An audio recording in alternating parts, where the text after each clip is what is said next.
आदिशक्ती मुक्ताईचे दिंडी चालक आपल्यासोबत आहेत। महाराज, काय तुमची मागणी असणार आहे यावर्षी? काय सांगा? मानाच्या ज्या 10 पालख्या आहे, या 10 पालख्यासोबत शेकडो दिंड्या या पालखी सोहळ्यामध्ये सहभागी होतात। मागच्या वर्षी महाराष्ट्र शासनानं आमदार मुख्यमंत्री एकनाथजी शिंदे असताना प्रत्येक दिंडीला 20,000 रुपये अनुदान हे खर्चासाठी दिलं होतं।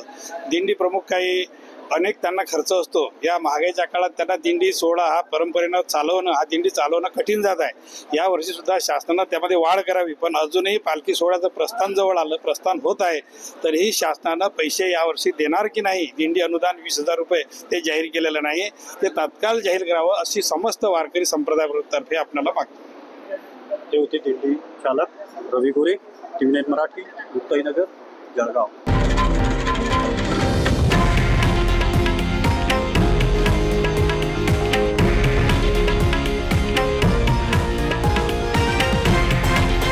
हे आहे देशातील नंबर 1 न्यूज नेटवर्क आणि आपण पाहत आहात TV9 मराठी, एकमेव।